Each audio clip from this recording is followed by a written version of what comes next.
She's considered the first American female superstar, and she lived in North Carolina. We're talking about Annie Oakley. Our Tar Heel traveler is in Raleigh. Scott Mason gives us an inside look at the life of the sensational markswoman.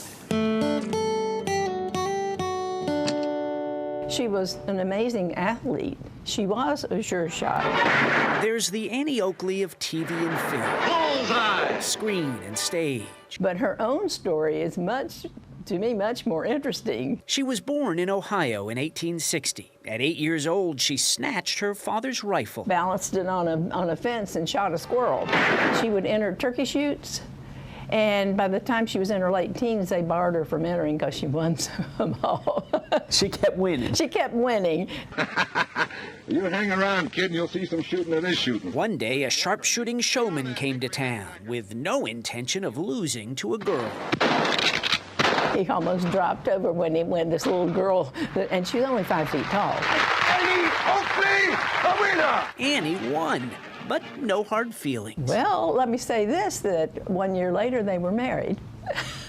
Annie and husband Frank joined Buffalo Bill's Wild West show. At first, she was his assistant. Then he became her assistant. But she very quickly went from being an unknown shooter to being a star. Annie Oakley traveled the world. One of her tricks was to look into a mirror and shoot behind her accurately.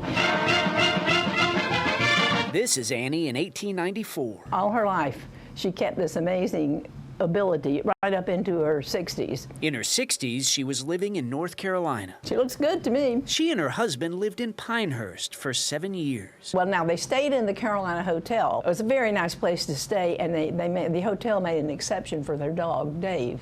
Oh, and that's one of the tricks that she did that people love. She shot an apple off of Dave's head. Annie Oakley died in 1926. Her grief-stricken husband died 18 days later. It's a love story. Oh, it is. Annie Oakley, What does her story say? Wonderful legacy of what women could do in sports. hard riding. She paved the way. Paved the way, yeah. And she was remarkable. Wow, what a story. No. All right, Annie Oakley, don't mess with her.